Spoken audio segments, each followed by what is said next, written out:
Hello there guys, what is going on? Daniel Childs back here again for my rational perspective on Leicester 1, Chelsea 3. Chelsea's first away win in the Premier League since October. 3 wins in a row for Graham Potter. A brilliant week to be a Chelsea fan, and it was so great, coming away from that game to see the things that have encouraged us in the last 2 performances continue to grow. And as well as I'll get to some moments of adversity that Chelsea got through. That's a real big sign for me today that in previous weeks we've seen Chelsea have good periods in games, but then when something goes against them, and I've seen it continuously through this season, they collapse or the performance really dwindles. What I like so much about this performance and what speaks to maybe a change in tone, a change in maybe fortune in certain moments, that Chelsea are now responding to those moments and getting through. And it just gives you a lot of optimism, doesn't it? Because, 3 wins in a row, the confidence of those players, and some of those players, either ones returning to form at a key point in the season, or those that we've recently acquired, adding something big to this team. Before we get into the review, look at player performances, the lineup, all of that good stuff, I want to ask you guys, if you haven't already, hit that subscribe button and the notification bell so you don't miss any of the uploads. You can also listen to the show as a podcast, and if you are listening on the podcast feed, thank you so much for tuning in. Son of Chelsea is a part of the 90 Min podcast network. I stressed in my preview yesterday that I didn't want to see that many changes. I wanted to see the basis of the team that played, more specifically, of course, against Dortmund, but also against Leeds last weekend. What I liked about the starting 11 was, even though there was, I think, one big surprise with mudryk starting, given that he hadn't started for a little bit now, the fact that it was still the basis of the team, the structure of that team, without, of course, Raheem Sterling and Reece James, who we knew weren't going to be involved. Bringing in Loftus-Cheek, who I felt was quite obvious he was going to play right wing back, and then of course mudryk for Sterling. That team being identical, the rest of it being identical to who started against Borussia Dortmund. I put Badiashile back in my back 3, but again, he's been vindicated, Graham Potter, for sticking with Motko Correa. Another really fine performance today from him, which is great to see, a player who I think has been managed very well. So he goes with that, and it was a little bit of a rocky start. I think that Leicester, this is a massive game for them today because Bournemouth beat Liverpool earlier, and looking at them where they are on the table, they are right in relegation danger. So they had to get something from this game to kind of lessen the pressure on them. But Chelsea, as we have seen, they're starting to be an attacking fluidity, and a sign that Chelsea are going to be creating more opportunities and also scoring more chances, which we just haven't been doing. And of course, it comes from that man, Ben Chilwell, who had a brilliant game at the King Power last season. It was a brilliant goal that I think caught everyone by shock, really, because I think Danny Wood wasn't ready for it. It wasn't a good start for him to the game. And it was just incredible technique. Koulibaly cross into the box, nice floated cross. And I just thought that Ben Chilwell was going to sort of hit it back across into a crowded area. But that technique to get over the ball, we've seen this from Chilwell. That goal today, even though it wasn't exactly the same, the technique he had to score all the way back in August against West Ham, it reminded me a lot of that. Chilwell is an incredibly talented player, and I think he really judges moments well, and the technique he had to have to get that low, to not blast it over, to not maybe miss kick it, really impressive. And for Chelsea to get a goal so early on was exactly what they needed, because I think that really clicked us into gear a lot more. And we could have scored 2 or 3 before half time. We had, of course, Joao Felix hitting the post, so nearly the perfect finish for him. And then, of course, he did have the ball in the net, but of course it was ruled out for offside. I think, of course, rightly for offside. It looked offside the first time he hit it. I didn't really celebrate that much, and that's kind of a problem with VAR, as you kind of do, especially when I'm not inside the ground. I don't celebrate a lot of goals because you do worry about how VAR's going to come back and intervene. But it was so frustrating to concede that goal when we did, and it was Joao Felix unfortunately giving the ball away. I think you can have some criticism of Kepa, conceding from that distance. I thought it was a really good effort by Daka, and I was more frustrated that we lost the ball in that moment when I felt just it was the sort of situation Chelsea got so right on Tuesday, when they weren't losing the ball in those areas. You can't afford to do it. And I think there was a stat that Leicester, I think, have scored the most amount of goals outside the box this season, which isn't very sustainable and probably tells you where they are in the table, that if they're relying on that. But just really frustrating. And then Chelsea lost their composure. Kepa had to bail us out. There was a penalty claim, and it was that moment of adversity where I really concerned okay, this is where we're going to find out how far Chelsea have come since the last few weeks. Is there actual improvement? Because this is the moment against a team battling for their lives where something has gone against you. There's been we're going to get to the officiating, don't worry. There's been things going against you in the game. Can you respond well to it? And the fact that we steadied the ship, just got through that period, and then just before half-time, because there was added time for the injury to Kai Havertz. Kai Havertz is, of course, involved.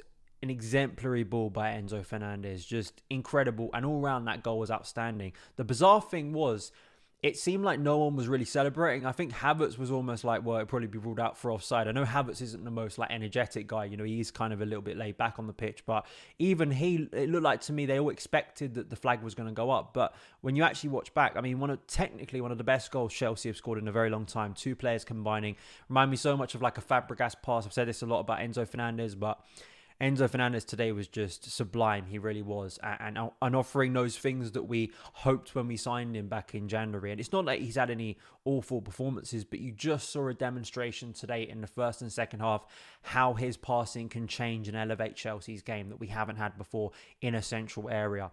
And it was, again, timing of goals. We scored a goal before half-time in midweek. We score a goal before half-time now.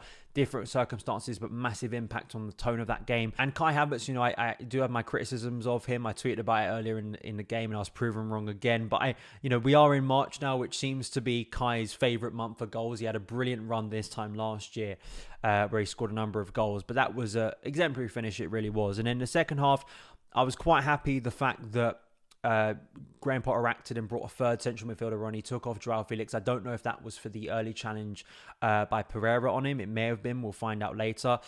But it also gave Chelsea, I think, an extra man in that midfield where maybe against Leicester's three-man midfield, because Brendan Rodgers did change his formation today from a 4-2-3-1 to a 3-5-2, we were maybe being outrun a little bit. And what you don't want is a guy like James Maddison and even Dewsbury Hall, who hit the bar early on, to have space in kind of that area, in front of our back three, say, because it can be really dangerous. And I think that bringing on Conor Gallagher again had a real positive impact. He is having these sub-appearances that I think are getting him probably close to maybe starting a game, but even not, he's showing qualities that Chelsea need in difficult moments to ride those waves within the game. And Fofana nearly scored against his old club very early on. A really good save. There was a couple of brilliant saves from Danny Ward, and I did say that set pieces were going to be a big part today. Chelsea didn't score from a header from a set piece, but again, you saw how, you can get chances against this Leicester team from them. But it was just a case that Ward had a really good day. But Chelsea got a little bit of fortune. I think a lot of fortune in two moments. Kepa flapping, and there was a block from Conor Gallagher off the line. Dewsbury Hall didn't equalise. And it was getting a lot, it was tense. There was a moment when, Chelsea had a break and Mudryk thought he'd scored. He went off celebrating, but he was offside.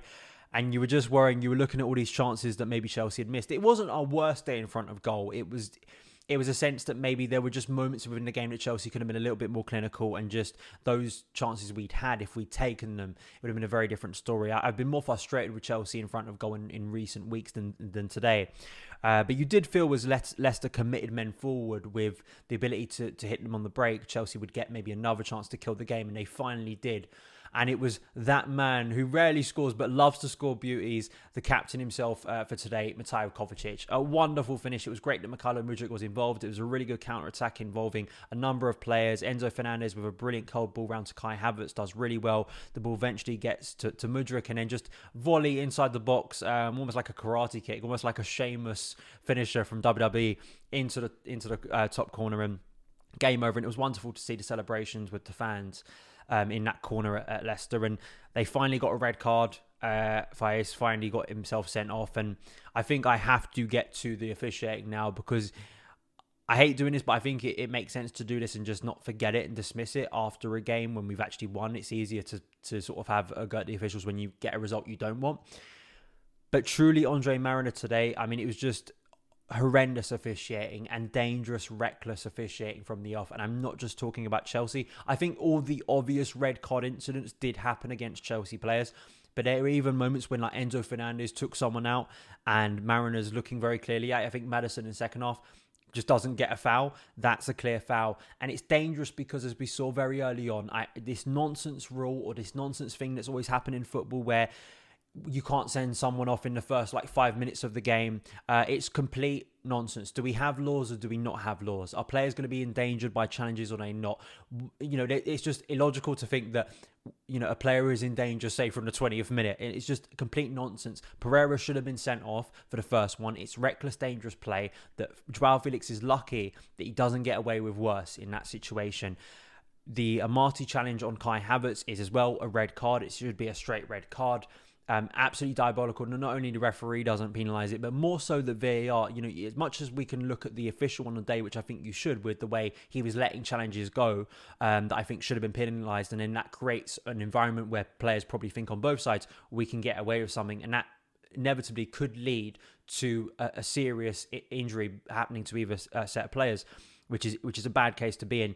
But also VAR for not looking at those incidents more, because that's what it's there for. And I cannot believe that we still are in a situation now. And it shows you the problem that Howard Webb has with the PGML. You know, Lee Mason was taken off a few weeks ago, but you know, it doesn't make that much difference because the culture of that institution for years has allowed this level of officiating to get to such a low standard, where guys like Andre Mariner probably go under the radar a little bit. But, you know, the lack of good officiating and competent officiating in this league continues to baffle the mind. So it's going to be a massive challenge for Howard Webb to try and change it, because today was just further proof, and it'll probably be swept under the rug because it wasn't a massive live game between two top teams, and there won't be massive debates around it. But it was horrendous officiating, and we're lucky that both sets of players actually come away from that game with, of course, you know, Kai Havertz is going to be quite sore with when he pulled up his shirt and you saw the marks on his chest. I mean, it was just horrendous stuff. So just diabolical, and it's what you come to expect from Premier League officiating, but that doesn't make it acceptable and doesn't mean there needs to be a vast improvement. But really happy, and I think that for Graham Potter, it's another step forward. It's something that he really needed. He's now got that kind of record off his back of not winning an away game in the Premier League since October. We've now have that, and you're starting to see, you know, players find form. I mean, you're seeing connections within the team. I think Wesley Fofana, once again, I love that smirk on his face as he was getting booed all day, and he had a really good game, and then he was just walking around the touchline and clearly loving it, and rose to the challenge. Koulibaly, I thought, again, just asserting himself in that central defensive role. Marc Cucurella, big for him that he's got himself back into this team and is playing well. Ruben, I think had a better game on the right side than he did against Leeds last week. I thought there were a few times where he really got himself into some good areas. But of course, he's never going to offer the same thing as Reece James. But when you need him, he's doing a competent job. Enzo, I thought Enzo might be my man of the match for today. I just thought his passing was just outstanding, and the influence he had in that game, the game-changing influence, I just think means that he has to be given man of the match. He creates the second goal, the pass in for the third goal, the clincher, and just all round, you know, the quality we've lacked in central midfield, just the vision, that creativity, someone who in that area can pick up passes that other players can't see, or just ones that really change the tempo of our attacks and unlock defences, which was key for us today. But again, you're looking across the team, and a guy like Mudryk coming in and, you know, was a little bit unlucky maybe to not score that goal today. Ben Chilwell back to his beautiful best as Chelsea's left wing back. Mateo Kovacic getting himself a goal. All round, really, really happy. And I think that going into Everton at home next weekend, it gives Chelsea an amazing opportunity to go into the international break, the final international break of this season, in really good form. And you're going to get to a point, maybe if Chelsea win next week, of not wanting the international break. But for Potter, it's another week to prepare for that game. Hopefully we will have Raheem Sterling and Reece James back. Hopefully N'Golo Kante will be ready as well. So those are my thoughts on the game. Let me know yours. Chelsea winning again. You've got to be happy. So you've got to give this video a like. And I'll see you again very soon. All the best.